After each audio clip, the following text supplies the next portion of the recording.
മുതൽ മുടക്കില്ലാത്ത ലാഭം മാത്രമുണ്ടാകുന്ന ഒരു കച്ചവടമാണ് രാഷ്ട്രീയം എന്ന് പറയുന്നത്. ഞങ്ങളുടെ രാഷ്ട്രീയം എന്ന് പറയുമ്പോൾ അതിൽ നഷ്ടം മാത്രമുള്ളൊരു കച്ചവടം. എനിക്ക് തോന്നുന്നു രാഷ്ട്രീയത്തിൽ പല കാര്യങ്ങൾക്കും പാളിച്ച സംഭവിച്ചു എന്ന് എനിക്ക് തോന്നുന്നു. ഒന്നാമത്തെ കാര്യം ഞാൻ കാണുന്നു, ഞാൻ ഇവിടുത്തെ വലിയ മഹാസമ്മേളനം റിപ്പോർട്ട് ചെയ്യാൻ വന്ന ഒരാളാണ്. ഇത് ഡൽഹി മുഖ്യമന്ത്രിയൊക്കെ വന്നിട്ട് പിന്നീട് പെട്ടെന്ന് അവനിൽ നിന്നും മാറുന്നു. ഇപ്പോൾ ഇല്ലാത്ത ഒരാളുടെ കാര്യം ഞാൻ പറയാം. നമ്മുടെ കൊടിയേരി സഖാവ് അതൊക്കെ എന്നെ വിളിച്ച് സംസാരിച്ചിട്ടുണ്ട് ഈ കാര്യത്തിൽ. അത് പറയുന്നതിന് കുഴപ്പമില്ല. ഇപ്പോൾ PWD മിനിസ്റ്ററുണ്ട്. ഈ റോഡ് എന്തുകൊണ്ടാണ് ടാർ ചെയ്താൽ നിൽക്കാത്തത് എന്ന് അദ്ദേഹത്തോട് ചോദിച്ചാൽ അറിയില്ല. ഞാൻ ഈ 5 വർഷം അദ്ദേഹത്തിൻ്റെ കൂടെ അല്ലെങ്കിൽ ഈ മറ്റു മന്ത്രിമാരുടെ ഉദ്യോഗസ്ഥന്മാരുടെ കൂടെ ഇടപഴകിയപ്പോൾ ഞാൻ മനസ്സിലാക്കിയത് നമ്മൾ കാണുന്ന ഒരു ഇരട്ടച്ചങ്കനല്ല യഥാർത്ഥത്തിൽ.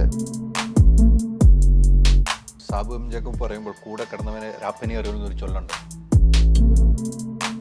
ഈ നശിച്ച് താറുമാറായി കിടക്കുന്ന കേരളത്തെ രക്ഷപ്പെടുത്താനായിട്ടുള്ള ഈ ഒരു ശ്രമം ജനങ്ങൾ മനസ്സിലാക്കിയാൽ അതിൽ വലിയൊരു സന്തോഷമുണ്ട് മുന്നോട്ട് പോകാനായിട്ട്. അത് കിട്ടാതെ വരുമ്പോൾ പലപ്പോഴും നമ്മൾ വിചാരിക്കും ഈ നാടിനെ ഏതെല്ലാം രീതിയിൽ കൊള്ളയടിക്കാൻ പറ്റുമോ കൊള്ളയടിക്കുക. അതിൽ കവിഞ്ഞ് ഭരണകക്ഷി ആയിക്കോട്ടെ പ്രതിപക്ഷമായിക്കോട്ടെ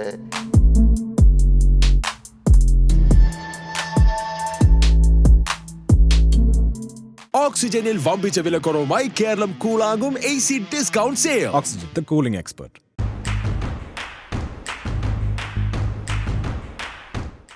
നമസ്കാരം. നമുക്കറിയാം ഒരു പ്രസ്ഥാനം എങ്ങനെ കൊണ്ടുപോകണം, ആ പ്രസ്ഥാനത്തിൽ ആരെയൊക്കെ എന്തൊക്കെ ചെയ്യണം, എന്ത് രീതിക്ക് സഹായിക്കണം, ഇതെല്ലാം കാണിച്ചു തന്നൊരു വ്യക്തിയുണ്ട്. ഒരു ബിസിനസ്സുകാരനാണ്. എന്നാൽ ഇപ്പോൾ രാഷ്ട്രീയത്തിലേക്കുമുണ്ട്. ബിസിനസ്സാണോ രാഷ്ട്രീയമാണോ ഏറ്റവും എളുപ്പമെന്ന് ചോദിച്ചാൽ അദ്ദേഹത്തിനൊരു മറുപടി ഉണ്ടാവും. മറ്റാരുമല്ല, നമുക്ക് ഏറ്റവും ഇഷ്ടമുള്ള, നമ്മൾ ഇഷ്ടപ്പെടുന്ന, എന്നാൽ ചില ആളുകൾ എതിർക്കുകയും ചെയ്യുന്ന സാബു എം ജേക്കബ്. നമസ്കാരം. ഞാൻ പറഞ്ഞതൊക്കെ കറക്റ്റായിരിക്കുന്നു. ചിലവർ ഇഷ്ടപ്പെടുന്നു, ചിലവർ എതിർക്കുന്നു. ബിസിനസ്സാണോ സുഖം, രാഷ്ട്രീയമാണോ? രണ്ടിനും അതിൻ്റേതായുള്ള പ്രശ്നങ്ങളുണ്ട്. ബിസിനസ് എന്ന് പറയുമ്പോൾ നമുക്ക് ഈ എപ്പോഴും നെഞ്ചിൽ ഒരു ബോംബ് വെച്ച് നടക്കുന്ന ഒരു പ്രതീതിയാണ് ബിസിനസ് ആകുമ്പോൾ. കാരണം അത് നമുക്ക് ഏതു സമയത്താണ് പൊട്ടുക എന്ന് പറയാൻ സാധിക്കില്ല. അതേ സമയത്ത് നമുക്ക് നല്ല രീതിയിൽ പോയി കഴിഞ്ഞാൽ നല്ല ലാഭം ഉണ്ടാകുന്ന അല്ലെങ്കിൽ ഒരു പരിപാടിയാണ് ബിസിനസ്. ഏറ്റവും വലിയൊരു റിസ്ക്കാണ് അതിനകത്ത്. കാരണം പലരും ബിസിനസ് നടത്തുന്നത് എല്ലാം പണയപ്പെടുത്തിയും ഇവൻ ജീവൻ തന്നെ പണയപ്പെടുത്തിയാണ് ബിസിനസ് നടത്തുന്നത്. അതേ സമയത്ത് രാഷ്ട്രീയം എന്ന് പറയുമ്പോൾ ഇന്നത്തെ നമ്മുടെ പരമ്പരാഗത രാഷ്ട്രീയ പാർട്ടിക്കാരെ വെച്ച് നോക്കുമ്പോൾ അത് ഏറ്റവും നല്ലൊരു ബിസിനസ്സാണ്. കാരണം അവർക്ക് മുതൽ മുടക്കില്ലാത്ത ലാഭം മാത്രമുണ്ടാകുന്ന ഒരു കച്ചവടമാണ് രാഷ്ട്രീയം എന്ന് പറയുന്നത്. പക്ഷേ 2020യെ സംബന്ധിച്ച് ഞങ്ങളുടെ രാഷ്ട്രീയം എന്ന് പറയുമ്പോൾ അതിൽ നഷ്ടം മാത്രമുള്ളൊരു കച്ചവടമാണ്, ലാഭമില്ല. കാരണം ഞങ്ങൾ ഉദ്ദേശിക്കുന്നത് നാടിൻ്റെ വികസനവും ജനങ്ങളുടെ ക്ഷേമം മാത്രമാണ്. അല്ലാതെ നമുക്ക് അതിൽ നിന്ന് കൊള്ളയടിക്കാവുന്ന കൊള്ളയടിക്കുക, കക്കാവുന്ന കക്കുക, ജനങ്ങളെ ചൂഷണം ചെയ്യുക, അവരുടെ അധ്വാനത്തിൻ്റെ ഫലം ഊറ്റിക്കുടിക്കുക, ആ ഒരു പരിപാടി ഇല്ലാത്തത് കൊണ്ട് നമ്മളെ സംബന്ധിച്ച് നഷ്ടം മാത്രം. അതായത് നമ്മുടെ സമയനഷ്ടം, നമ്മുടെ കുടുംബത്തിൻ്റെ സമയം, നമ്മുടെ പേഴ്സണലായിട്ടുള്ള സമയം, ഇതെല്ലാം നഷ്ടമാണ് നമുക്കത്. ഇനി അതിന് വേറൊരു പ്രശ്നമുള്ളത്, ഈ രാഷ്ട്രീയത്തിൽ നമ്മൾ പലപ്പോഴും നമ്മൾ ഉദ്ദേശിക്കുന്ന രീതിയിൽ ഫലം കിട്ടിക്കൊള്ളുന്നില്ല. നമ്മൾ എന്തെല്ലാം നല്ല കാര്യങ്ങൾ ചെയ്തു കഴിഞ്ഞാലും ചിലപ്പോൾ അത് തിരിച്ചടികൾ ഒട്ടനവധി ഉണ്ടാവും.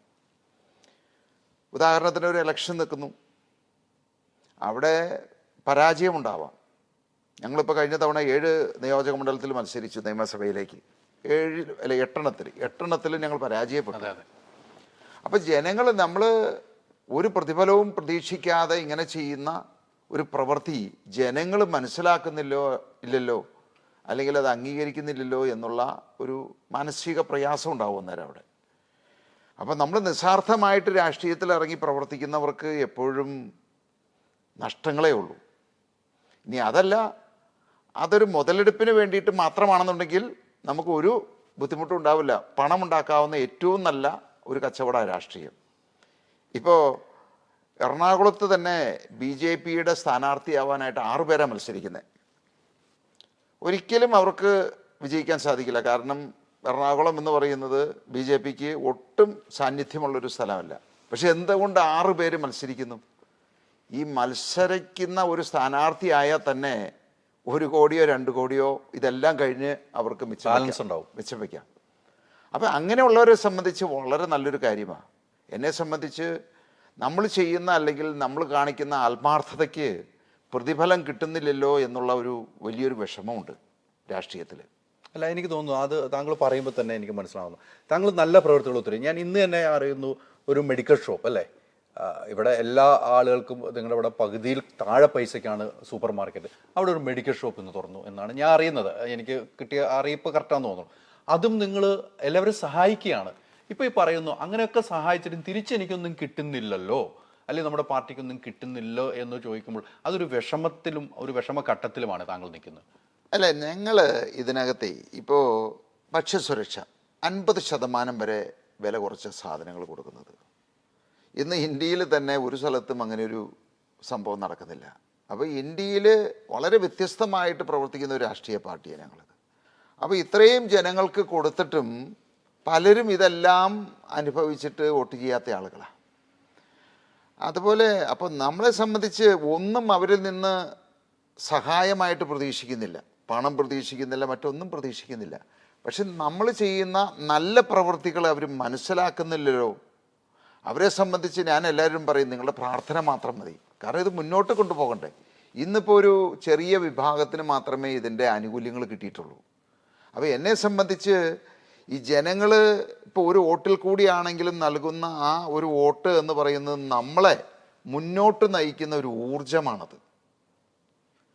നമ്മൾ നല്ല പ്രവൃത്തികൾ ജനങ്ങൾക്ക് വേണ്ടിയിട്ട്, ഈ നാടിന് വേണ്ടിയിട്ട്, അല്ലെങ്കിൽ ഈ നശിച്ച് താറുമാറായി കിടക്കുന്ന കേരളത്തെ രക്ഷപ്പെടുത്താനായിട്ടുള്ള ഈ ഒരു ശ്രമം ജനങ്ങൾ മനസ്സിലാക്കിയാൽ അതിൽ വലിയൊരു സന്തോഷമുണ്ട് മുന്നോട്ട് പോകാനായിട്ട്. അതൊരു വലിയൊരു ഊർജം തന്നെയാണത്. അത് കിട്ടാതെ വരുമ്പോൾ പലപ്പോഴും നമ്മൾ വിചാരിക്കും നമ്മൾ ഇത്രയും കാര്യങ്ങൾ ചെയ്തിട്ട് എന്തുകൊണ്ട് ജനങ്ങൾ മനസ്സിലാക്കുന്നില്ല എന്ന്. വേണ്ട എന്ന് തോന്നി തുടങ്ങി. അങ്ങനെയൊന്നും ഒരിക്കലും തോന്നിയിട്ടില്ല. കാരണം ഇപ്പോൾ നമുക്കറിയാം, നമ്മളിപ്പോൾ പഞ്ചായത്തുകളിലൊക്കെ മത്സരിച്ച പഞ്ചായത്തുകളൊക്കെ നമ്മൾ വിജയിച്ചിട്ടുണ്ട്. നിയമസഭയിലേക്ക് വിജയിച്ചില്ല. പക്ഷേ ഇന്ന് എനിക്ക് തോന്നുന്നു ഇപ്പോൾ ഈ തവണ പാർലമെൻറ്റിൽ, കാരണം ജനങ്ങൾ മടുത്തു. 2 മുന്നണികളെ കൊണ്ടും LDFനെയും UDFനെയും കൊണ്ടും മടുത്തിരിക്കുകയാണത്. അപ്പോൾ നമ്മൾ വിചാരിക്കും എന്തുകൊണ്ട് ഇതൊക്കെ ഇവർ തന്നെയല്ലേ വോട്ട് ചെയ്ത് ജയിപ്പിച്ചതെന്ന്.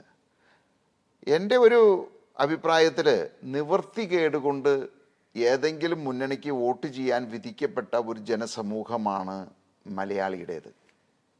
അവരെ സംബന്ധിച്ച് ഒരു ഓപ്ഷനില്ല. LDFനെ വിജയിപ്പിക്കുന്നു, 5 വർഷം അവരെ സഹിക്കുന്നു. അവർ മടുക്കുമ്പോൾ UDFനെ വിജയിപ്പിക്കുന്നു, അവരെയും സഹിക്കുന്നു. കാരണം ഒന്നും അവർക്ക് ലഭിക്കുന്നില്ല എന്നുള്ളതാണത്. അപ്പോൾ ഇപ്പോൾ അവരുടെ മുന്നിൽ വലിയൊരു ഓപ്ഷൻ വന്നിരിക്കുക. മൂന്നാമതൊരു മുന്നണി, അഴിമതിയില്ലാതെ, കളവില്ലാതെ, കൊള്ളയില്ലാതെ ഒരു മുന്നണി വന്നിരിക്കുക. അപ്പോൾ ഇത്തവണ അത് പാർലമെൻറ്റിൽ തീർച്ചയായിട്ടും അതിൻ്റെ ഒരു വലിയൊരു മാറ്റം വരുമെന്നാണ് ഞാൻ വിചാരിക്കുന്നത്. ഒരിക്കലും മനസ്സിൽ വിഷമം തോന്നാറുണ്ട്. കാരണം ജനങ്ങൾ നമ്മൾ ചെയ്യുന്ന പ്രവൃത്തികൾ അത് പൂർണ്ണമായിട്ടും അംഗീകരിക്കുന്നില്ലോ, മനസ്സിലാക്കില്ലോ എന്ന് വരുമ്പോൾ, പക്ഷേ ഒരിക്കലും അത് വേണ്ട എന്ന് മനസ്സിൽ തോന്നിയിട്ടില്ല. കാരണം ഇതൊക്കെ ജീവിതത്തിൻ്റെ ഒരു ഭാഗമാണത്. നമ്മളിപ്പോൾ ബിസിനസ് നടത്തിയാലും ശരി, ഏത് ഇതിലായാലും ശരി, തടസ്സങ്ങളുണ്ടാവാം, പരാജയങ്ങളുണ്ടാവാം. പക്ഷെ അതിൽ നിന്ന് ഒളിച്ചോടിക്കഴിഞ്ഞാൽ നമ്മളോട് ഒത്തു നിൽക്കുന്ന അല്ലെങ്കിൽ നമ്മളെ സ്നേഹിക്കുന്ന ഒട്ടനവധി ആളുകളുണ്ട്. അവരെ നമ്മൾ നിരാശപ്പെടുത്തുന്ന ഒരു പ്രവൃത്തിയായിരിക്കും. അതുകൊണ്ട് എനിക്ക് ഒരിക്കലും അങ്ങനെ ഒളിച്ചോടാൻ സാധിക്കില്ല. വേണ്ടാന്ന് വെക്കാനും സാധിക്കില്ല. ഇപ്പം 2 മണ്ഡലങ്ങളിൽ മത്സരിക്കുന്നത് അല്ലേ, പാർലമെന്റ് 2 മണ്ഡലം, എറണാകുളത്തും ചാലക്കുടിയിലുമാണ് മത്സരിക്കുന്നത് അല്ലേ. എന്തുകൊണ്ട് 2 മതി എന്ന് വെക്കാനുള്ള കാരണം? അതിപ്പോൾ ഞങ്ങൾ ഈ 2021 ഞങ്ങൾ സജീവമായിട്ട്, അതായത് നിയമസഭയിലേക്ക്, കേരള രാഷ്ട്രീയത്തിലേക്ക് ഇറങ്ങണം എന്ന് തീരുമാനിച്ചു മത്സരിച്ചത്. അപ്പോൾ അന്ന് ഞങ്ങൾ മത്സരിക്കുമ്പോൾ ഞങ്ങളുടെ ഏറ്റവും വലിയ ഒരു ന്യൂനത എന്ന് പറയുന്നത്, ഞങ്ങൾക്ക് ഈ പറയുന്ന നിയോജക മണ്ഡലത്തിലൊന്നും ഒരു സംഘടനാ സംവിധാനമോ ഈവൻ ഒരു മെമ്പർഷിപ്പ് പോലും ഉണ്ടായിരുന്നില്ല. 21 ശേഷമാണ്, ഈ 3 വർഷക്കാലമാണ് ഞങ്ങൾ സംഘടനാ സംവിധാനം ശക്തിപ്പെടുത്തിയത്. അതിപ്പോൾ എറണാകുളത്ത് 100% തന്നെയായെന്ന് പറയാം. അതുപോലെ ഇടുക്കി, പത്തനംതിട്ട, കോട്ടയം, തൃശ്ശൂരെല്ലാം നമുക്ക് ഏതാണ്ട് 80% സംഘടനാ സംവിധാനം എത്തിയിട്ടുണ്ട്. മറ്റ് ജില്ലകളിലൊക്കെ ഭാഗികമായിട്ട് ഞങ്ങൾ പതുക്കെ അതിൻ്റെ സംഘടനാ സംവിധാനം കൊണ്ടുവന്നുകൊണ്ടിരിക്കുകയാണ്. അപ്പോൾ ഇത് ഞങ്ങളെ സംബന്ധിച്ച് ഈ എല്ലാ സീറ്റുകളിലും മത്സരിക്കാൻ തീരുമാനിച്ചതിന് ശേഷം സ്ഥാനാർത്ഥികളെ അന്വേഷിക്കുകയല്ല ചെയ്യുന്നത്. രാഷ്ട്രീയക്കാരൊക്കെ അങ്ങനെ ചെയ്യുന്നത്. അവർക്ക് സ്ഥാനാർത്ഥികൾക്ക് ഒരു പന്നവുമില്ല. ഞങ്ങളെ സംബന്ധിച്ച് ഞങ്ങൾ ഉദ്ദേശിക്കുന്ന യോഗ്യതയുള്ള ആളുകളെ കിട്ടിയാൽ മാത്രമേ അവിടെ നിർത്തൂ.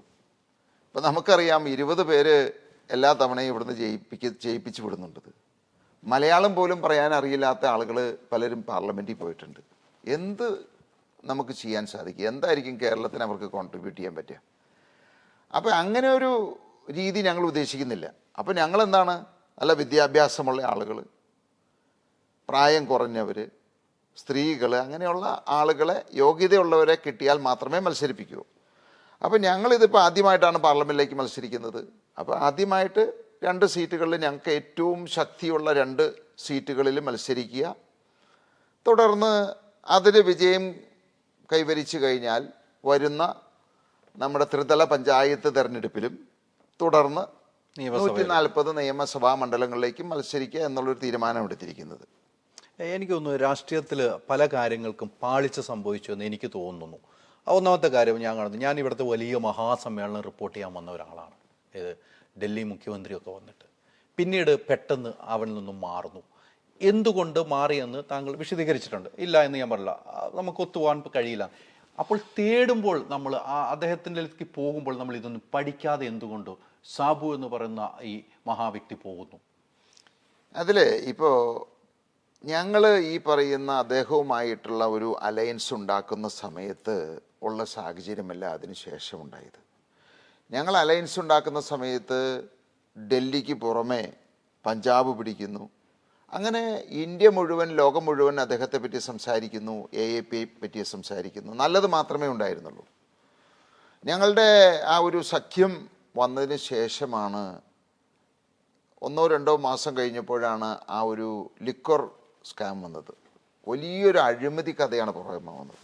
അതിനോടടുത്ത് പലരും അറസ്റ്റിലാകുന്നു. അങ്ങനെയുള്ള പല സംഭവങ്ങളും ഉണ്ടായി. അതിനേക്കാളൊക്കെ ഉപരി പിന്നീടാണ് ഞങ്ങൾക്ക് മനസ്സിലായത് ഇദ്ദേഹത്തിന് നമ്മുടെ പ്രത്യേകിച്ച് LDFുമായിട്ട് ഒരു ചായ്വുണ്ട്, അവരോട് ഒരു രഹസ്യ സൗഹൃദമുണ്ട് എന്നുള്ളത്. കേരളത്തിൽ LDF അല്ലെങ്കിൽ കമ്മ്യൂണിസ്റ്റ് പാർട്ടി എന്ന് പറയുന്നത് പൊതുവേ ഇവിടെയാണല്ലോ, കേരളത്തിലല്ലേ ഉള്ളൂ. കേരളം വിട്ട് കഴിഞ്ഞാൽ മറ്റ് സംസ്ഥാനങ്ങളിലൊന്നും ഉണ്ടായിരുന്നു, ഇപ്പോൾ ഇല്ലല്ലോ. അപ്പോൾ അത് മനസ്സിലാക്കിയത്. അപ്പോൾ അതിൻ്റെ ഏറ്റവും വലിയൊരു എക്സാമ്പിളാണ് ഇപ്പോൾ അടുത്ത നമ്മളുടെ മുഖ്യമന്ത്രിയും മന്ത്രിമാരും ഒക്കെ ഡൽഹിയിൽ സമരം നടത്തിയപ്പോൾ ഈ 2 മുഖ്യമന്ത്രിമാരെ വന്നുള്ളൂ. സ്റ്റാലിൻ പോലും വന്നില്ല. ഇവർ 2 പേരും 2 സൈഡിലായിട്ട് തോളത്ത് കൈയിട്ട് നിൽക്കുന്നു. അപ്പോൾ ആ ബന്ധം ഊട്ടി ഉറപ്പിക്കുന്ന ഒരു സംഗതിയായിരുന്നു. അപ്പം ഞങ്ങൾ അതിനെപ്പറ്റി പഠിച്ച് എല്ലാം മനസ്സിലാക്കിയതിന് ശേഷമാണ് അന്ന് അലയൻസ് ഉണ്ടാക്കിയത്. പക്ഷെ പിന്നീടുള്ള പ്രവർത്തനങ്ങളിൽ അവർക്ക് കേരളത്തിൽ LDFിനോട് എതിരായിട്ട് മത്സരിക്കാനോ LDFിനെതിരായിട്ട് സംസാരിക്കാനോ ഉള്ള താല്പര്യം കേന്ദ്ര നേതൃത്വത്തിന് ഇല്ല എന്നുള്ള കാര്യം ഞങ്ങൾ മനസ്സിലാക്കിയത്. അപ്പം ഞങ്ങളിവിടെ ഉയർത്തിക്കാട്ടുന്ന രാഷ്ട്രീയമെന്ന് പറയുന്നത് മുഴുവനായിട്ടും ഇവിടുത്തെ ഇപ്പോഴത്തെ അഴിമതിയും ഭരണത്തിനെതിരെയുള്ള ഒരു യുദ്ധമാണ് ഞങ്ങൾ നടത്തുന്നത്. അപ്പോൾ അതിന് അനുകൂലമായിട്ടുള്ളൊരു നിലപാട് എടുക്കുന്ന ഒരു പാർട്ടിയുമായിട്ട് അലയൻസ് എടുത്തു കഴിഞ്ഞാൽ ഒരിക്കലും അത് പ്രയോജനപ്പെടില്ല എന്ന് തോന്നിയതുകൊണ്ടാണ് ഞങ്ങളത് നിർത്തിയത്. അത് പിന്നീട് സംസാരിച്ചിരുന്നു. എന്തായാലും ഇത് ഒരുമിച്ച് പോകാൻ വേണ്ടി ഡൽഹി പോവുകയും മുഖ്യമന്ത്രിയെ കാണുകയൊക്കെ ചെയ്ത് പിന്നീട് ഇത് വേണ്ട എന്ന് വെക്കുമ്പോൾ അദ്ദേഹമായിട്ട് താങ്കൾ സംസാരിച്ചിരുന്നു? ഞാൻ ഇതുമായിട്ട് സംസാരിക്കാൻ പല തവണ അദ്ദേഹവുമായിട്ട് ബന്ധപ്പെടാൻ ശ്രമിച്ചു. അതുകൂടാതെ പാർട്ടി നേതൃത്വമായിട്ട് ബന്ധപ്പെടാനായിട്ട് ശ്രമിച്ചു. പക്ഷേ അവിടെ ഒന്നും വളരെ ഒരു പോസിറ്റീവായിട്ടുള്ള ഒരു തീരുമാനം അവരെടുത്തില്ല. അതിനൊരു അനുവാദം പോലും അവർ തരാത്തൊരു സാഹചര്യമായിരുന്നു. അപ്പോൾ എനിക്ക് പൂർണ്ണമായിട്ട് ബോധ്യമായി ഇതൊരിക്കലും മുന്നോട്ട് പോകില്ല. കേരളത്തിൽ AAP വളർത്തുന്നതിന് കേന്ദ്ര നേതൃത്വം ആഗ്രഹിക്കുന്നില്ല എന്ന് എനിക്ക് മനസ്സിലായി. അതുകൊണ്ട് തന്നെ വേണ്ട എന്ന് വെച്ചു. ആ നിമിഷത്തിൽ തന്നെ വേണ്ടാമെന്ന് വിചാരിച്ചു. മറ്റൊരു പ്രധാനപ്പെട്ട എനിക്ക് തോന്നുന്നു മുഖ്യമന്ത്രി പിണറായി വിജയൻ അല്ലേ, മുഖ്യമന്ത്രി പിണറായി വിജയനുമായിട്ട് താങ്കളുടെ അച്ഛനാണെങ്കിലും താങ്കൾക്ക് നല്ല സൗഹൃദം ഉണ്ടായിരുന്ന വ്യക്തിയാണ്. നല്ല സൗഹൃദം, എൻ്റെ കാഴ്ചയോട് ഞാൻ പഠിച്ചിരിക്കുന്ന അങ്ങനെയാണ്. നല്ല സൗഹൃദം. എന്തുകൊണ്ട് പെട്ടെന്ന് ആ സൗഹൃദം ഇല്ലാതായി? ഇപ്പം ഈ പറഞ്ഞതുപോലെ തന്നെയാണ്, പെട്ടെന്ന് സൗഹൃദം ഇല്ലാതായി. എനിക്ക് അദ്ദേഹത്തെ 2005 മുതലാണ് ഞങ്ങളുടെ ബന്ധം തുടങ്ങിയത്. അദ്ദേഹം ചികിത്സയ്ക്കായി എൻ്റെ അച്ഛൻ്റെ അടുത്ത് വരുന്നു. അങ്ങനെ 19 വർഷത്തെ ബന്ധം. 19 എന്ന് പറയാൻ പറ്റില്ല, 2021 ഞങ്ങൾ ആ ബന്ധം അവസാനിപ്പിച്ചു എന്നുള്ളതാണത്. അപ്പോൾ 2016 അദ്ദേഹം അധികാരത്തിലേറുമ്പോൾ നമുക്കറിയാം, എന്നെപ്പോലെ തന്നെ ഈ കേരളം മുഴുവൻ ചർച്ച ചെയ്തൊരു വിഷയമാണ് ഇത്രയും നല്ലൊരു മുഖ്യമന്ത്രി ഇരട്ട ചങ്കൻ, അതായിരുന്നു അദ്ദേഹത്തെ വിശേഷിപ്പിച്ചിരുന്നത്. അത്ര തൻ്റെ ഇടത്തോടെ ഏതൊരു കാര്യവും പാർട്ടി ചട്ടക്കൂട്ടിൽ നിൽക്കാതെ സ്വതന്ത്രമായിട്ട് പ്രവർത്തിക്കുന്ന കമ്മ്യൂണിസ്റ്റ് പാർട്ടിയുടെ ഒരു ആദ്യത്തെ നേതാവായിരുന്നു എന്നാണ് എനിക്ക് തോന്നിയത്. കാരണം ഇതിനു മുമ്പ് നയനാരുമൊക്കെ ഭരിച്ചപ്പോൾ പാർട്ടി എഴുതി കൊടുക്കുന്നത് മാത്രം വായിക്കുകയും പ്രവർത്തിക്കുകയും ചെയ്തിരുന്നവരായിരുന്നു. പക്ഷേ VS-ഉം അതെ. അപ്പോൾ അതിൽ നിന്നെല്ലാം വ്യത്യസ്തമായിട്ടുള്ളൊരു സമീപനവും അദ്ദേഹത്തെ എല്ലാവരും ഇരട്ടച്ചങ്കനാണെന്ന് പറഞ്ഞപ്പോൾ എനിക്കും തോന്നി. അപ്പോൾ എൻ്റെ മനസ്സിൽ, കാരണം ഞാൻ 2012 ഈ നാടിൻ്റെ പ്രശ്നങ്ങൾ പഠിക്കാനും അതിനുവേണ്ടി എന്തെങ്കിലുമൊക്കെ ചെയ്യാനായിട്ട് ഇറങ്ങിയത്. അപ്പോൾ ഞാൻ ഒട്ടനവധി കാര്യങ്ങൾ അനുഭവത്തിൽ കൂടി വീടുകൾ തോറും കയറി ഇറങ്ങി അവരുടെ പ്രശ്നങ്ങളും നാടിൻ്റെ പ്രശ്നവും വ്യക്തമായിട്ട് മനസ്സിലാക്കിയതാണ്. ഇപ്പോൾ കൃഷി എന്തുകൊണ്ട് ഇവിടെ നമുക്ക് നല്ല രീതിയിൽ നടത്താൻ സാധിക്കുന്നില്ല, അല്ലെങ്കിൽ നമ്മുടെ റോഡുകളുടെ ശോചനീയാവസ്ഥ എന്തുകൊണ്ടാണത്, എന്താണ് നമ്മുടെ ഈ പഞ്ചായത്തുകളിൽ നിന്ന് കിട്ടുന്ന സേവനത്തിൻ്റെ പ്രശ്നങ്ങൾ എന്താണ്, അങ്ങനെ ജനങ്ങളെ സംബന്ധിച്ച് നാടിനെ സംബന്ധിച്ചുള്ള എല്ലാ വിവരങ്ങളും അത് പ്രായോഗികമായിട്ട് നടന്ന് പഠിച്ച് ചോദിച്ച് മനസ്സിലാക്കിയ ഒരാളാണ്. അപ്പോൾ അതിൽ നിന്ന് ഒരുപാട് മാറ്റങ്ങൾ വരുത്തിയാൽ മാത്രമാണ് ഈ നാട് നന്നാവുകയുള്ളൂ എന്നെനിക്ക് തോന്നി. അപ്പോൾ എന്നെപ്പോലെ ഒരു ബിസിനസ്സുകാരന് ഒരിക്കലും ആ രീതിയിൽ ഞാൻ ചിന്തിച്ചത് എനിക്ക് സാധിക്കില്ല. അതൊരിക്കലും അത് ഒരു സ്റ്റേറ്റ് ഭരിക്കുന്ന ഒരു പാർട്ടിക്കോ അല്ലെങ്കിൽ അതിൻ്റെ മുഖ്യമന്ത്രിക്കോ സാധിക്കും. അപ്പം ഞാൻ കണ്ടത് അദ്ദേഹത്തിൽ കൂടി എൻ്റെ ആശയങ്ങളും ഞാൻ മനസ്സിലാക്കിയതും ആ പ്രശ്നങ്ങൾ അല്ലെങ്കിൽ കേരളത്തിൻ്റെ ഒട്ടയാകെയുള്ള പ്രശ്നങ്ങൾ പരിഹരിക്കാം. അങ്ങനെയാണ് ഞാൻ 16 അദ്ദേഹവുമായിട്ട് എൻ്റെ സമയം മാറ്റിവെച്ച് അദ്ദേഹത്തിനോടൊപ്പം ഒരുപാട് പ്രവർത്തിക്കാൻ തുടങ്ങിയത്. അദ്ദേഹവും അത് വളരെ ഇഷ്ടപ്പെട്ടു. വളരെ പ്രായോഗികമായിട്ടുള്ള കാര്യങ്ങൾ, കാരണം ഇന്ന് കൂടെയുള്ള മന്ത്രിമാരോ അല്ലെങ്കിൽ ഉദ്യോഗസ്ഥന്മാർക്കൊന്നും യഥാർത്ഥത്തിൽ ജനങ്ങൾ നേരിടുന്ന പ്രശ്നം എന്താണ്, അല്ലെങ്കിൽ എന്താണ് ഈ നാട് വികസിക്കാത്തത് എന്നുള്ളത്. ഇന്ന് അതിനൊരു ഉദാഹരണം ഞാൻ പറയാം. ഇപ്പോൾ PWD മിനിസ്റ്ററുണ്ട്. ഈ റോഡ് എന്തുകൊണ്ടാണ് ടാർ ചെയ്താൽ നിൽക്കാത്തത് എന്ന് അദ്ദേഹത്തോട് ചോദിച്ചാൽ അറിയില്ല. കൃഷി മന്ത്രിയോട് ചോദിക്കുകയാണ്, എന്തുകൊണ്ട് നെൽകൃഷി ഇവിടെ ലാഭകരമായിട്ട് നടത്താൻ പറ്റുന്നില്ല, അവർക്ക് അറിയില്ല അതിനെപ്പറ്റി. അപ്പോൾ ഇവരൊക്കെ ഒരു തൊഴിലും ചെയ്യാതെ രാഷ്ട്രീയത്തിലേക്ക് വന്ന് യാന്ത്രികമായിട്ട് പ്രവർത്തിക്കുന്ന ആളുകളാണത്. അപ്പോൾ എൻ്റെ അനുഭവങ്ങൾ ഞാൻ പഠിച്ചതും മനസ്സിലാക്കി അദ്ദേഹം അത് പല കാര്യങ്ങൾ കഴിഞ്ഞ അദ്ദേഹത്തിൻ്റെ 5 വർഷക്കാലം ഒട്ടനവധി കാര്യങ്ങൾ ഞാൻ പറഞ്ഞത്, ഞാൻ എഴുതി കൊടുത്തത് അദ്ദേഹം നടപ്പിലാക്കി എന്നുള്ളതാണത്. പക്ഷേ ഞാൻ ഈ 5 വർഷം അദ്ദേഹത്തിൻ്റെ കൂടെ അല്ലെങ്കിൽ ഈ മറ്റു മന്ത്രിമാരുടെ ഉദ്യോഗസ്ഥന്മാരുടെ കൂടെ ഇടപഴകിയപ്പോൾ ഞാൻ മനസ്സിലാക്കിയത് നമ്മൾ കാണുന്ന ഒരു ഇരട്ടച്ചങ്കനല്ല യഥാർത്ഥത്തിൽ. അതിനേക്കാൾ പിന്നാമ്പുറത്തിൽ ഒട്ടനവധി കാര്യങ്ങൾ നടക്കുന്നുണ്ട് എന്നെനിക്ക് മനസ്സിലായി. അതുകൊണ്ട് തന്നെ എന്താണ് ഈ കേരളം നന്നാകാത്തത്, ഇവരൊക്കെ നടത്തുന്ന അഴിമതികൾ, ഉദ്യോഗസ്ഥന്മാർ നടത്തുന്ന അഴിമതികൾ, ഇതിനെപ്പറ്റിയൊക്കെ മനസ്സിലാക്കിയ ആളാണ് ഞാനത്. കൂടെ നടന്നപ്പോൾ പഠിക്കാൻ പറ്റി. തീർച്ചയായിട്ടും അങ്ങനെ നടക്കുമ്പോഴാണല്ലോ ഇവർ കാണിക്കുന്ന ഈ പറയുന്ന ആർഭാടങ്ങളും അല്ലെങ്കിൽ അനാവശ്യ ചെലവുകളും അല്ലെങ്കിൽ ഇവരുടെ ആത്മാർത്ഥതയൊക്കെ മനസ്സിലാക്കുന്നത്. അപ്പോൾ അതിൽ മുഖ്യമായിട്ട് ഞാൻ മനസ്സിലാക്കിയ ഒരു കാര്യം, അഴിമതിയും മറ്റുള്ള കാര്യങ്ങളും കൊള്ളയും ഒക്കെ മാറ്റി നിർത്തട്ടെ. ഈ പറയുന്ന ഭരണകർത്താക്കൾക്ക്, മന്ത്രിമാർക്കായിക്കോട്ടെ, മുഖ്യമന്ത്രിക്കായിക്കോട്ടെ, രാഷ്ട്രീയ നേതൃത്വമായിക്കോട്ടെ, ഇവർക്ക് ആർക്കും ഈ നാടിനോടോ ഇവിടുത്തെ ജനങ്ങളോടോ 1% പോലും ഒരു കടപ്പാടോ ആത്മാർത്ഥതയോ ഇല്ല എന്നുള്ളതാണ്. അങ്ങനെ ഒരു സംസ്ഥാനത്ത് എങ്ങനെയാണ് വികസനം വരിക? എങ്ങനെയാണ് ജനങ്ങൾ രക്ഷപ്പെടുക? അതിൻ്റെ ആ ഒരു വലിയ വിപത്താണ് ഇന്ന് കേരളത്തിൽ സംഭവിച്ചുകൊണ്ടിരിക്കുന്നത്. അപ്പോൾ ഞാൻ തീരുമാനിച്ചു, ഒരിക്കലും ഞാൻ ഉദ്ദേശിക്കുന്ന ആ ഒരു സ്വപ്നം ഒരിക്കലും ഈ പറയുന്ന സർക്കാരിൽ കൂടിയോ ഇദ്ദേഹത്തിൽ കൂടിയോ നടപ്പിലാക്കാൻ സാധിക്കില്ല എന്ന് ഞാൻ ബോധ്യപ്പെട്ടപ്പോഴാണ് നിയമസഭാ തെരഞ്ഞെടുപ്പിൽ മത്സരിക്കാം, അതിൽ കൂടി ഒരു മാറ്റം വരുത്താൻ സാധിക്കുമെങ്കിൽ സാധിക്കട്ടെ എന്ന് വിചാരിച്ചാണ് അങ്ങനെ തീരുമാനമെടുത്തത്. അങ്ങനെ തീരുമാനിച്ച് ഞാൻ മത്സരിക്കാൻ തീരുമാനിച്ചത് അറിഞ്ഞപ്പോൾ അന്ന് മുതൽ ഞങ്ങളുടെ ബന്ധം അവിടെ ബ്രേക്കായി.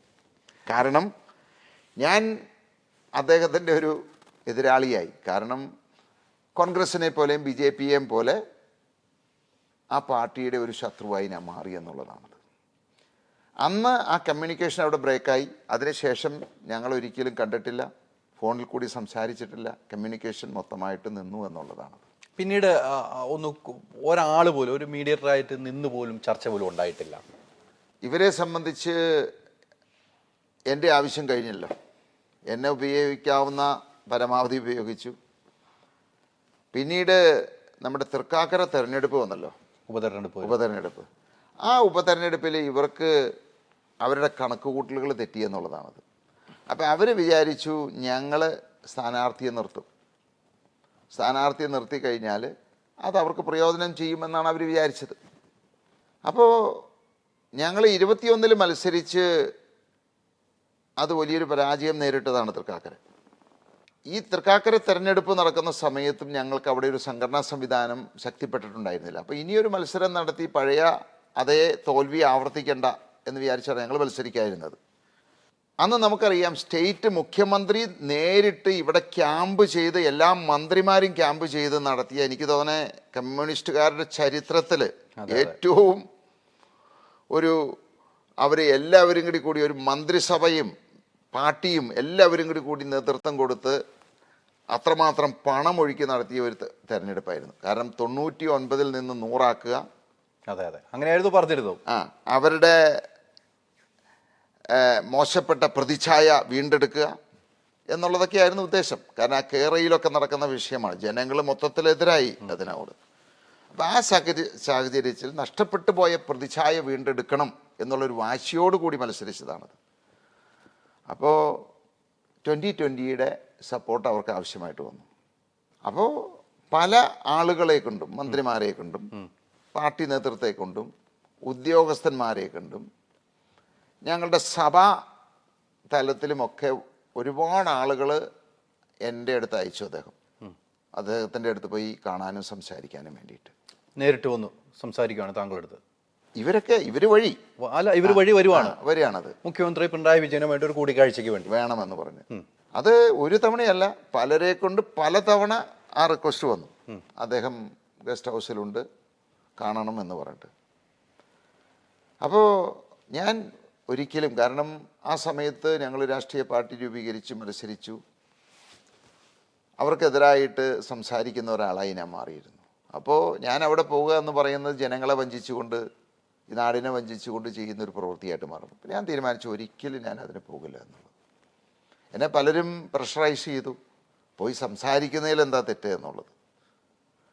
പക്ഷേ ഞാൻ സംസാരിച്ച് ഇനി വേണ്ട എന്ന്, ഞാൻ ചെയ്യില്ല എന്ന് പറഞ്ഞു കഴിഞ്ഞാലും അത് പൊതുജനം വിശ്വസിക്കില്ല. അതുകൊണ്ട് പൂർണ്ണമായിട്ടും അടഞ്ഞ ഒരു അധ്യായമായിട്ട് അതിനെ കണ്ടുകൊണ്ട് ഞാൻ അതിന് പോയില്ല എന്നുള്ളതാണ്. ഒരു സഭാ നേതൃത്വം വരെ ഇടപെടുകയാണ് അല്ലേ മുഖ്യമന്ത്രി പിണറായി വിജയൻ? സഭാ നേതൃത്വം മാത്രമല്ല, ഉയർന്ന പോലീസ് ഉദ്യോഗസ്ഥന്മാർ. പേരെടുത്ത് പറയാൻ ആരും അത് പറയുന്നത് ശരിയല്ലല്ലോ. അല്ല, താങ്കൾ പല കാര്യങ്ങൾ പറയുമ്പോഴും പല ഇന്റർവ്യൂവിൽ ഞാൻ കാണുന്നു, താങ്കൾ ഒരാളുടെ പേരെടുത്ത് പറയാൻ എന്താണോ താങ്കൾ പിന്നോട്ട് പോകാറുണ്ടെന്ന് എനിക്ക് തോന്നുന്നു. ഞാൻ സ്വാഭാവികമായിട്ട് ചോദിക്കുന്നതാണ്. താങ്കൾക്ക് ഒരാളുടെ പേര്, സഭാ നേതൃത്വം മാത്രമല്ല, രാഷ്ട്രീയ നേതാക്കൾ വരുന്നു, പോലീസ് ഉദ്യോഗം, ഒരാളുടെ പേര് താങ്കൾ. സഭാ നേതൃത്വം പറയുന്നതിന് കുഴപ്പമില്ല, ഒരേ ഒരാളുള്ളൂ, തമ്പു, ഞങ്ങളുടെ സഭയുടെ സെക്രട്ടറിയാണ്. എനിക്കറിയാം, തമ്പുനെ എനിക്കറിയാം, അറിയാം. അദ്ദേഹം ഇടതുപക്ഷവുമായിട്ട് വളരെ മുഖ്യമന്ത്രിയുമായിട്ട് ഏറ്റവും അടുത്ത് പോകുന്ന ഒരാളാണ്. ഞാൻ പലപ്പോഴും ഈ തമ്പുവിനെ മുഖ്യമന്ത്രിയുടെ കൂടെ കണ്ടിട്ടുണ്ടത്. പക്ഷേ ഈ ഗവൺമെൻറ് ഉദ്യോഗസ്ഥന്മാരെ, പ്രത്യേകിച്ച് പോലീസ് ഉദ്യോഗസ്ഥന്മാരെ, അവരൊക്കെ ഒരു സുഹൃത്ത് ബന്ധത്തിൽ നമ്മളുമായിട്ട് സംസാരിക്കുന്നതാണ്.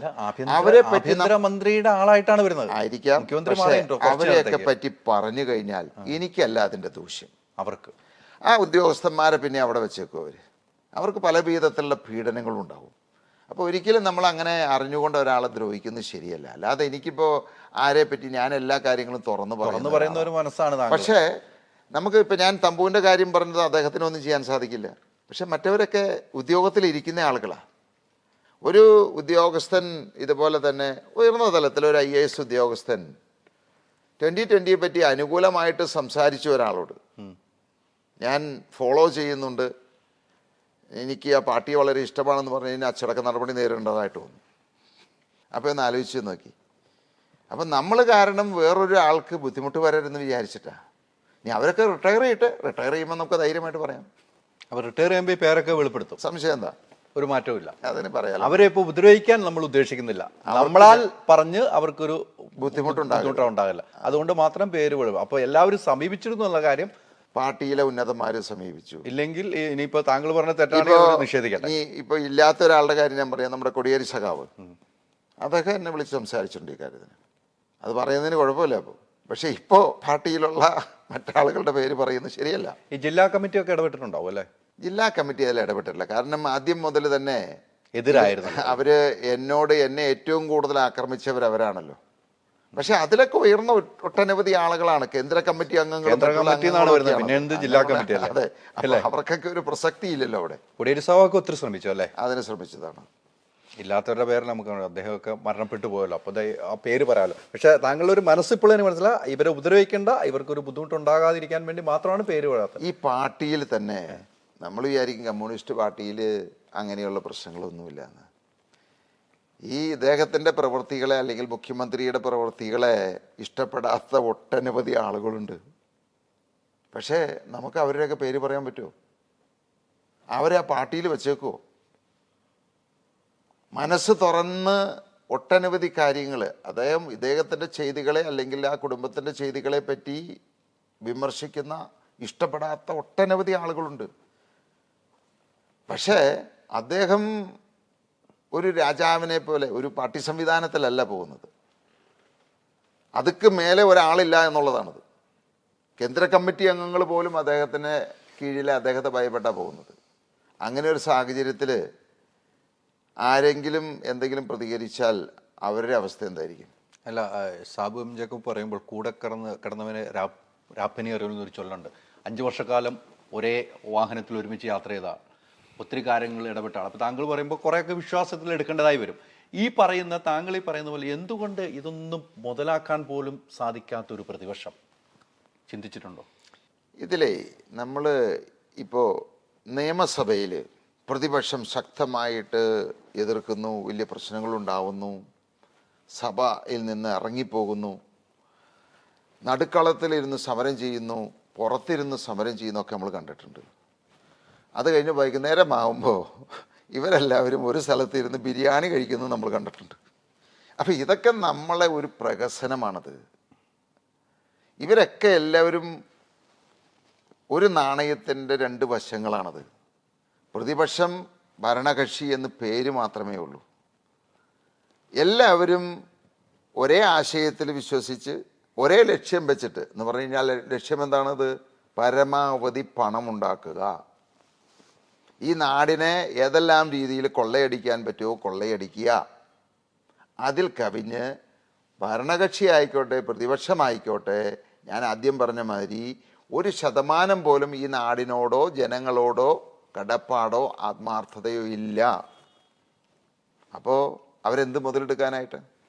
അല്ല, ഈ താങ്കളെ സംബന്ധിച്ച് താങ്കൾ തുടക്കത്തിൽ തൊട്ട് ഇപ്പോഴും പറഞ്ഞു പോകുന്ന ഒരു പോയിന്റുണ്ട്. താങ്കളുടെ നാവ് ശത്രുവായി എന്ന് തോന്നുന്നുണ്ടോ ചില സമയങ്ങളിൽ? ഇതിൽ ഞാൻ ഒരു വേദികളിലും എഴുതി വായിക്കാറോ അല്ലെങ്കിൽ മറ്റുള്ളവർ പറഞ്ഞു തരുന്നത് പറയാനോ ഞാൻ ശ്രമിച്ചിട്ടില്ല. ഇപ്പോൾ മുഖ്യമന്ത്രിയുടെ തന്നെ പ്രസംഗം നോക്കുക, എല്ലാം മറ്റുള്ളവർ എഴുതി കൊടുക്കുന്നു, അദ്ദേഹം വായിക്കുന്നു. EK നായനാരായാലും അതുപോലെ തന്നെയായിരുന്നു. അതിന് വേണ്ടിയിട്ട് പാർട്ടി ഒരാളെ നിയോഗിച്ചിട്ടുണ്ട്, ആ നിയോഗിച്ചിരിക്കുന്ന ആളെ എഴുതി കൊടുക്കുന്ന കാര്യം വായിക്കുന്നവരായിരുന്നു. അദ്ദേഹം അതാണോ എന്ന് എനിക്കറിയില്ല, പക്ഷേ എഴുതി വായിക്കുകയാണ് ചെയ്യുന്നത്. ഞാൻ ഒരിക്കലും അദ്ദേഹം സ്വന്തമായിട്ട് പ്രസംഗിക്കുന്ന കണ്ടിട്ടില്ല. പക്ഷെ ഞാൻ എപ്പോഴും പ്രസംഗിക്കുന്നത് എൻ്റെ ഹൃദയത്തിൽ നിന്ന് വരുന്ന കാര്യങ്ങളാണ്. അവിടെ ഒന്നും ആലോചിക്കേണ്ട കാര്യങ്ങളില്ല. എൻ്റെ മനസ്സിൽ ശരിയായിട്ടുള്ള കാര്യങ്ങൾ, ഹൃദയത്തിൽ നിന്ന് പറയുന്ന കാര്യങ്ങൾ, അത് യാഥാർത്ഥ്യങ്ങളാണത്. നമുക്കൊരു കാര്യം എഴുതി വായിക്കേണ്ടി വരുന്ന എപ്പോഴാണത്? നമ്മൾ അതിനെ യാന്ത്രികമാക്കി തെറ്റായിട്ടുള്ള കാര്യങ്ങൾ പറഞ്ഞ് ഫലിപ്പിക്കാൻ തുടങ്ങുമ്പോഴാണ് നമ്മൾ അങ്ങനെ ശ്രമിക്കേണ്ടത്. അപ്പോൾ എൻ്റെ നാക്കല്ല, എൻ്റെ ഹൃദയത്തിൽ നിന്നാണ് അത് വരുന്നത്. അപ്പോൾ ഞാൻ പറയുന്ന കാര്യങ്ങൾ എനിക്ക് മനപ്പാഠം പഠിക്കേണ്ട കാര്യങ്ങളില്ല, മറ്റുള്ളവർ പറഞ്ഞു തരേണ്ട കാര്യങ്ങളില്ല. ഞാൻ നേരിട്ട് കണ്ട് മനസ്സിലാക്കി ബോധ്യപ്പെട്ടിരിക്കുന്ന കാര്യങ്ങളാണ് ഞാൻ പറയുന്നത്. അതിനെൻ്റെ നാക്കിനെ കുറ്റം പറയേണ്ട കാര്യമില്ല. അതുകൊണ്ട് തന്നെ ഒട്ടനവധി ആളുകൾ എന്നെ ഇഷ്ടപ്പെടുന്നുണ്ട് എന്നുള്ളതാണ്. കൂടുതൽ ഇഷ്ടപ്പെടുകയാണ് ചെയ്യുന്നത്. കാരണം എൻ്റെ പ്രസംഗം കേൾക്കുന്ന ആളുകൾക്ക് അതിൻ്റെ ആത്മാർത്ഥത മനസ്സിലാകും. പിന്നെ എന്നെ എതിർക്കുന്ന രാഷ്ട്രീയ പാർട്ടിക്കാർ ഞാൻ എന്ത് പറഞ്ഞു കഴിഞ്ഞാലും അതിനെ വിമർശിക്കുകയുള്ളൂ, അവരത് നല്ലതായി കാണില്ല. പക്ഷെ നിഷ്പക്ഷമായിട്ട് ചിന്തിക്കുന്ന ഒരാൾക്ക് എൻ്റെ സംസാരം കേട്ട് കഴിഞ്ഞാൽ, ഇനിയിപ്പോൾ എൻ്റെ എന്നല്ല, നമുക്ക് നിങ്ങളൊക്കെ അതിനുള്ള പരിചയം ഉണ്ടായിരിക്കാം. ഒരാൾ സംസാരിക്കുമ്പോൾ അത് ശരിയാണോ തെറ്റാണോ എന്ന് നമുക്കൊക്കെ ബോധ്യപ്പെടും. കാരണം ആ സംസാരത്തിൻ്റെ ഭാഷയും ബോഡി ലാംഗ്വേജും കണ്ടാൽ നമുക്ക് മനസ്സിലാവും അത്. അപ്പോൾ എപ്പോഴും ഞാൻ പ്രസംഗിക്കുന്നത്, പല കാര്യങ്ങളും വീണ്ടും റിപ്പീറ്റഡ് ആയിട്ട് പറയുന്നത്, ഇനിയിപ്പോൾ നിങ്ങൾ 100 തവണ ആ കാര്യം ചോദിച്ചു കഴിഞ്ഞാലും എൻ്റെ മനസ്സിൽ നിന്ന് വരുന്ന അതേ കാര്യം തന്നെയായിരിക്കും. കാരണം അത് അനുഭവത്തിൽ കൂടി ഞാൻ നേരിട്ട് മനസ്സിലാക്കി ബോധ്യപ്പെട്ട കാര്യങ്ങളാണത്. അതുകൊണ്ടാണത്. സാബു എന്ന വ്യക്തിയെ ഇഷ്ടപ്പെടുന്ന ഒത്തിരി ആളുകളുണ്ടെന്ന് എനിക്കും അറിയാം. ഇവിടുത്തെ അവരിൽ നിന്നും തന്നെ എനിക്ക് കേൾക്കാൻ കഴിഞ്ഞ ഒരു കാര്യമാണ് ഇപ്പോൾ പറഞ്ഞത്. സാബു സാറ് പഴയതുപോലെ അല്ല, അദ്ദേഹം ഒന്ന് മാറിയിരിക്കുന്നു, അദ്ദേഹത്തിൻ്റെ സംസാര സ്റ്റൈല് മാറിയിരിക്കുന്നു എന്ന് പറയുന്ന ആളുകളും ഉണ്ട് എന്ന് എനിക്ക് ബോധ്യപ്പെട്ടുകൊണ്ടാണ് ഞാൻ ആ ചോദ്യം ചോദിച്ചത്. സംസാരത്തിൻ്റെ സ്റ്റൈല് എന്ന് പറഞ്ഞാൽ അത് മോശമായി എന്നുള്ളതാണോ? ഒരു ധാർഷ്ട്യം. എപ്പോഴും നമുക്ക്, ഞാൻ പൊതുവേ ചെറുപ്പത്തിലെ മുതൽ ഈ ബിസിനസ്സിലിറങ്ങി നമ്മൾ ഒരു ഗൗരവമായിട്ടാണ് നമ്മുടെ മുഖം കാണാറ്. ഞാൻ സംസാരിച്ച് വരുമ്പോൾ എപ്പോഴും നമുക്ക് ഗൗരവം വരും.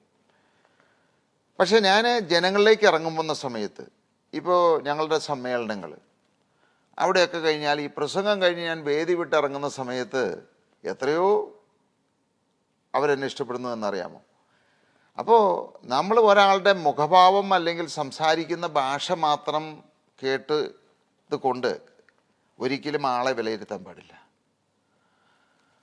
ഞാൻ സാധാരണ രീതിയിൽ എപ്പോഴും പല കാര്യങ്ങൾ, ഇപ്പോൾ ഇന്നലെ ഞങ്ങളുടെ കൺവെൻഷൻ തുടങ്ങുകയായിരുന്നു.